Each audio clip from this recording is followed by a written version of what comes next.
Hello everyone, आज हम पढ़ेंगे 13 अगस्त के डेली करंट अफेयर्स जो आपके सभी कॉम्पिटिटिव एग्जाम्स के लिए काफी यूजफुल होंगे। तो बिना टाइम वेस्ट किए हुए चलिए शुरू करते हैं।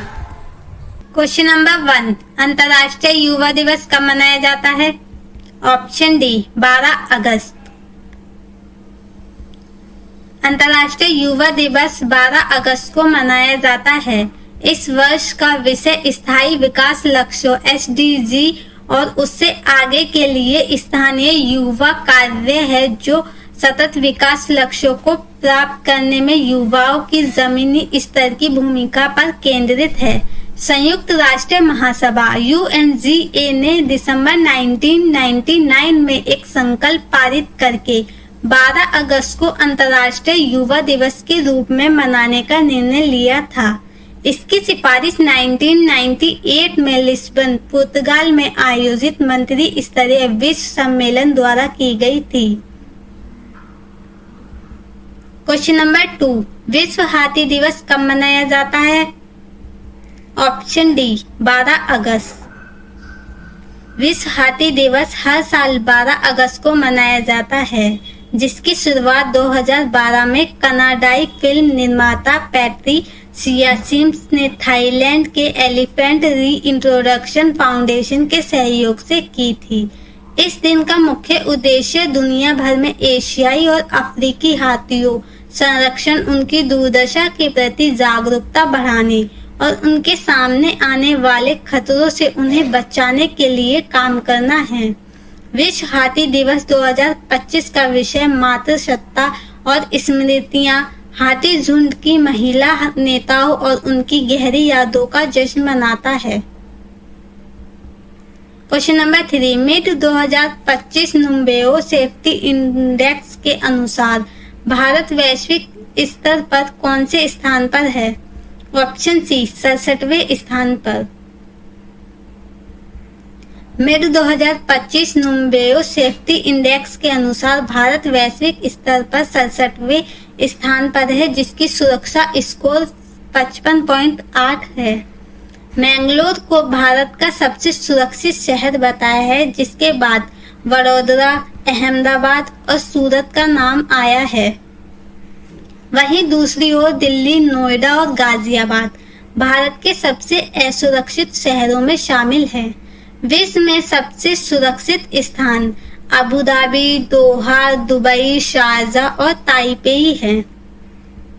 नंबर 4, हाल ही में किसने एशिया की सबसे लंबी गाड़ी रुद्रास्त्र का ट्रायल किया है? Option D Bharat railway. भारतीय रेलवे एशिया की सबसे लंबी मालगाड़ी रुद्रास्त्र का सफल परीक्षण संचालन किया है। 4.5 किलोमीटर लंबाई में फैली यह विशाल मालगाड़ी भारत में माल परिवहन को बदलने की क्षमता रखती है। इसका परीक्षण गंज खवाजा रेलवे स्टेशन, चंदौली, उत्तर प्रदेश से गढ़वा, झारखंड के बीच आयोजित हुआ है। 5, पीएम नरेंद्र मोदी के मन की बात कार्यक्रम से अब तक कितने करोड़ रुपए की आय हुई है? Option A 34.13 crore. केंद्र सरकार ने 8 अगस्त को बताया कि पीएम नरेंद्र मोदी के मासिक रेडियो कार्यक्रम मन की बात ने 2014 से 34.13 करोड़ रुपए कमाए हैं। इसका पहला प्रसारण 3 अक्टूबर 2014 में हुआ था। इसका निर्माण आकाशवाणी द्वारा अपने इन हाउस संसाधनों से किया गया। यह कार्यक्रम पीएम मोदी को सीधे नागरिकों से जोड़ने के लिए तैयार किया गया है। क्वेश्चन नंबर 6, हाल ही में अजरबैजान ने किसके साथ मिलकर व्हाइट हाउस शिखर सम्मेलन में शांति समझौते पर हस्ताक्षर किए हैं? Option B Armenia. काकेशस क्षेत्र के लिए अजरबैजान और आर्मेनिया के नेताओं ने व्हाइट हाउस में एक शांति समझौते पर हस्ताक्षर किए हैं। यह बैठक अमेरिकी राष्ट्रपति डोनाल्ड ट्रंप की मेजबानी में हुई है। इसका उद्देश्य लड़ाई को हमेशा के लिए समाप्त करना और दोनों देशों के बीच स्वतंत्र यात्रा, व्यापार तथा कूटनीतिक संबंधों को प्रशस्त करना है। क्वेश्चन नंबर 7, हाल ही में किसने अपनी 9वीं वर्षगांठ मनाई है? Option A government e market place. Government e market place ने अपनी 9वीं वर्षगांठ स्थापना दिवस पर रिकॉर्ड उपलब्धि दर्ज की। वित्त वर्ष 2024-25 में 5.4 लाख करोड़ का सकल माल मूल्य हासिल किया है। 2016 में शुरू किया गया गवर्नमेंट ई मार्केटप्लेस पारदर्शी, समावेशी और कुशल सार्वजनिक खरीद को बढ़ावा देने के लिए मनाया गया था।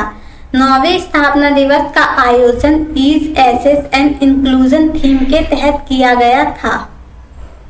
क्वेश्चन नंबर 1, हाल ही में किस भारतीय ने पोलैंड में भाला फेंक में स्वर्ण पदक जीत लिया है? ऑप्शन ए अनु रानी। भारत की अनु रानी, जो एशियाई खेलों की मौजूदा चैंपियन है, ने पोलैंड में आयोजित इंटरनेशनल विश्वमैनिक मेमोरियल में महिलाओं की भाला फेंक स्पर्धा में स्वर्ण पदक जीता है। 32 वर्षीय अनु रानी के दमदार शो ने तुर्की और ऑस्ट्रेलिया की प्रतिद्वंदी से आगे रखते हुए पहला स्थान दिलाया। क्वेश्चन नंबर 9, हाल ही में किस राज्य में राज्य शिक्षा नीति जारी की गई है? Option B Tamil Nadu. तमिलनाडु के मुख्यमंत्री M.K. स्टालिन ने राज्य शिक्षा नीति जारी की। यह घोषणा कोट्टुपुरम स्थित अन्ना सेंचुरी लाइब्रेरी ऑडिटोरियम में हुई, जो सेवानिवृत्त न्यायमूर्ति मुरुगेशन की अध्यक्षता वाली 14 सदस्य समिति के 1 वर्ष से अधिक कार्य का परिणाम है। क्वेश्चन नंबर 10, हाल ही में किस राज्य ने बौद्धिक विकलांगता वाले छात्रों की समान शिक्षा हेतु दिशा अभियान शुरू किया? Option C Maharashtra.